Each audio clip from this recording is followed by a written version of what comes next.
അസ്സലാമു അലൈക്കും വറഹ്മത്തുള്ളാഹി വബറകാതുഹു.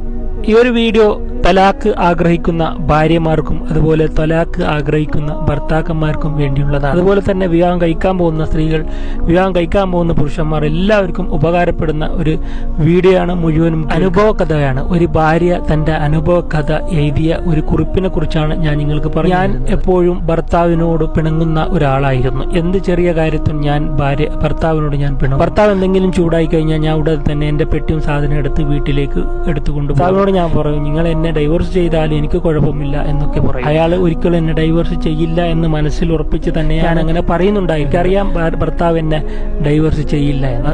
പക്ഷെ ഞാൻ തോറ്റു കൊടുക്കാൻ സമ്മതിക്കുന്ന ഒരാളായിരുന്നില്ല. ഭർത്താവിനോട് തോറ്റു കൊടുക്കാൻ. ഒരാഴ്ച കഴിഞ്ഞ് ഞാൻ വീട്ടിലേക്ക് വരും. പിന്നെ 2 മാസം നല്ല ലൈഫായിരുന്നു. ഒരു പിണക്കങ്ങൾ ഒന്നും ഇല്ലാതെ ഞങ്ങൾ പോയി. പിന്നീട് 2 മാസം കഴിഞ്ഞ് വീണ്ടും ഒരു പിണക്കം വന്നു. ഞാൻ എന്റെ പെട്ടിയും സാധനം എടുത്ത് വീട്ടിലേക്ക് പോയി. നിങ്ങൾ എന്നെ ഡൈവേഴ്സ് ചെയ്താലും കുഴപ്പമില്ല എന്നിങ്ങനെ പറഞ്ഞ് അവൾ പോയി. അങ്ങനെ ഈ ഭർത്താവിന് ഹോസ്പിറ്റലിലേക്കായി എന്ന ഒരു ന്യൂസ് കേട്ട്, സുഖമില്ലാതെ ഹോസ്പിറ്റലിൽ. അങ്ങനെ ഭാര്യയുടെ വീട്ടുകാർ അവരോട് പറഞ്ഞു, അങ്ങനെ അയാൾ വെറുതെ പറയുന്നതായിരിക്കും, നിങ്ങളെ അങ്ങോട്ട് കൊണ്ടുപോകാൻ, നിങ്ങൾ അങ്ങോട്ട് പോകാൻ വേണ്ടി വെറുതെ പറയുന്നതായിരിക്കും, അതുകൊണ്ട് നിങ്ങൾ പോകരുതെന്ന് പെണ്ണിന്റെ വീട്ടുകാർ പറഞ്ഞു. അങ്ങനെ ഒരാഴ്ച കഴിഞ്ഞപ്പോൾ പെണ്ണിന്റെ വീട്ടിലേക്ക് ഡൈവേഴ്സ് ലെറ്റർ പോയി. ഞാൻ നിന്നെ ഡൈവേഴ്സ് ചെയ്തു എന്നുള്ള ആ ലെറ്റർ.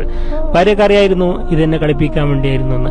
അങ്ങനെ കോടതിയിലേക്ക് എത്തിയപ്പോൾ ആ ഭാര്യ വിചാരിച്ചു, ഞാൻ നല്ല സംഖ്യ ചോദിക്കും, ആ സംഖ്യ എനിക്ക് തരാൻ അയാൾ തയ്യാറാകില്ല, അങ്ങനെ ഡൈവേഴ്സ് ക്യാൻസൽ ആവുന്നു. അങ്ങനെ ആ പെണ്ണ് കോടതിയിൽ നല്ലൊരു സംഖ്യ തന്നെ ചോദിച്ചു. അപ്പൊ ഭർത്താവ് പറഞ്ഞു, എന്ത് ചോദിച്ചാലും ഞാൻ അവൾക്ക് കൊടുക്കാൻ റെഡിയാണ്, എനിക്ക് ഡൈവേഴ്സ് വേണം. അയാൾ സീരിയസ് ആയി എടുത്തു.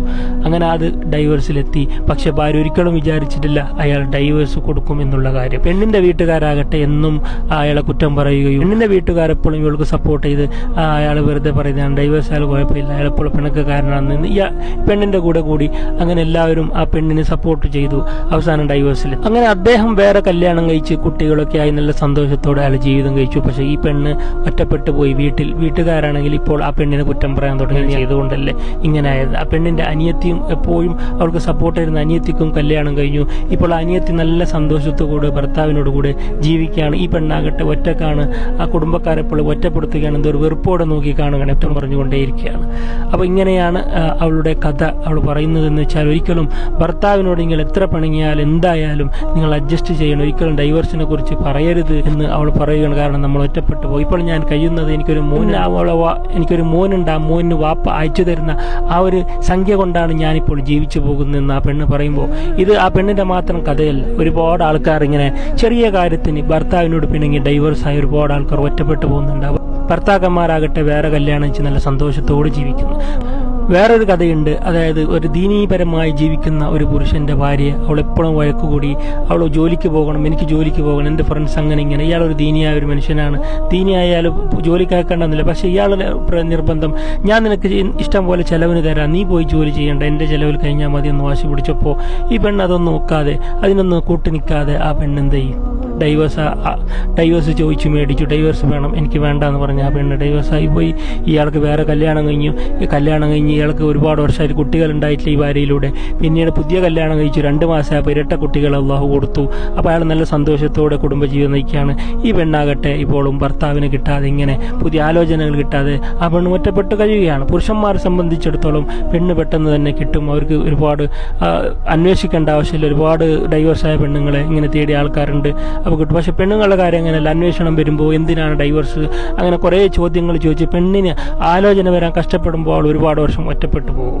അപ്പൊ ഇതിൽ നിന്ന് നമ്മൾ എല്ലാ സ്ത്രീകളും മനസ്സിലാക്കേണ്ടത്, പുരുഷന്മാർ ഒരുപാട് എന്തൊക്കെ പറയും, ചൂടാവും, അതിന് കരുതി നിങ്ങൾ ഡൈവേഴ്സ് വേണം, അല്ലെങ്കിൽ എനിക്ക് എന്റെ വീട്ടിലേക്ക് പോകണം, ഇങ്ങനെ വാശി പിടിച്ച് ഡൈവേഴ്സിലേക്ക് നീങ്ങിയാൽ നിങ്ങൾ ഒറ്റപ്പെട്ടു പോകും. അങ്ങനെ ഒരിക്കലും നിങ്ങൾ പറഞ്ഞു പോരുത് ഡൈവേഴ്സ് വേണം. അല്ലാതെ കൂടുതൽ നിങ്ങളെ ഭർത്താക്കന്മാരോട് പിണങ്ങാൻ പാടില്ല.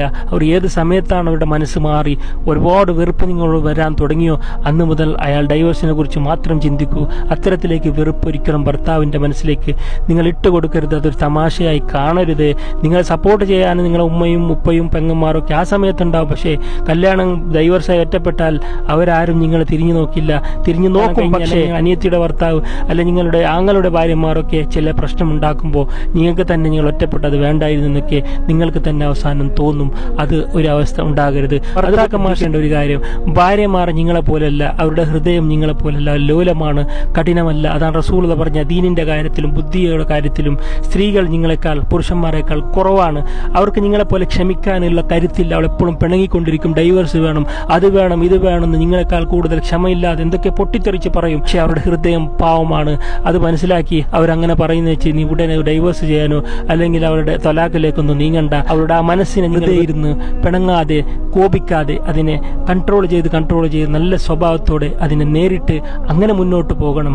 അല്ലെങ്കിൽ അവൾ ഒറ്റപ്പെട്ടു പോകും, നിങ്ങളുടെ ഭാര്യ, നിങ്ങളുടെ മക്കൾക്ക് ഉമ്മയും ഉപ്പ ഇല്ലാതാകും. പുരുഷന്മാർ മനസ്സിലാക്കുക, നിങ്ങളെപ്പോലല്ല പെണ്ണ്, നിങ്ങളെപ്പോലെ ക്ഷമിക്കാനും നിങ്ങളെപ്പോലെ കരുത്ത് കിട്ടാനും അവരെ കൊണ്ട് കഴിയില്ല. നീ പോയി എന്ത് വേണം കാക്ക്, നീ പോയി ആത്മഹത്യ, നീ ചാവോ, എന്ത് വേണം ചെയ്യുന്ന പുരുഷന്മാർ ഭർത്താക്കന്മാർ ചൂടായി പറഞ്ഞപ്പോൾ അതിനെ സീരിയസ് ആയി എടുത്ത് ആത്മഹത്യ ചെയ്ത ഒരുപാട് കഥകൾ ഞങ്ങൾ കേൾക്കും. കാരണം അവരുടെ മനസ്സിലോലമാണ്. ഒരിക്കലും അങ്ങനെ പുരുഷന്മാർ പറഞ്ഞു പോലെ നീ മരിക്കും, നീ എന്ത് വേണം ചെയ്യാൻ, നിങ്ങൾ ചാവ് എന്ന് പോലും തമാശക്ക് പോലും ഭാര്യമാരോട് പറഞ്ഞു പോകുക. പെണ്ണിന്റെ ഹൃദയം അത് ലോലമാണ്, നിങ്ങളെപ്പോലെ കഠിനമല്ല, ക്ഷമിക്കാനുള്ള കരുത്ത് അവർക്കില്ല. അതുകൊണ്ട് അവരോട് സൗമ്യമായ രീതിയിൽ നല്ല രീതിയിൽ പെരുമാറണമെന്ന് റസൂലുള്ളാഹി സ്വല്ലല്ലാഹു അലൈഹി വസല്ലം തങ്ങൾ പറഞ്ഞ ഒരു വാക്കും നിങ്ങളുടെ ജീവിതത്തിൽ ഉൾപ്പെടുത്തുക. ഇങ്ങനെ പ്രശ്നങ്ങളില്ലാത്ത ഒരു കുടുംബജീവിതമില്ല. ഏറ്റവും കൂടുതൽ പ്രശ്നം ഉണ്ടാക്കുന്നത് കൂടുതലും ഭാര്യമാരാണ് എല്ലാ കുടുംബത്തിലും. അതുകൊണ്ട് അത് പുറത്തേക്ക് കാണണമെന്നില്ല.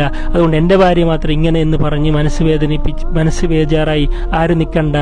അഡ്ജസ്റ്റ്മെന്റ് അതാണ് ദാമ്പത്യ ജീവിതത്തിലെ ഏറ്റവും വലിയ സക്സസ്. അഡ്ജസ്റ്റ്മെന്റ് ചെയ്യാൻ കഴിയണം രണ്ടുപേർക്കും. അങ്ങനെ പോകണം ഇൻഷാ അല്ലാഹ്. ക്ഷമയും കൂടുതൽ വേണ്ടത് പുരുഷന്മാർക്കാണ്.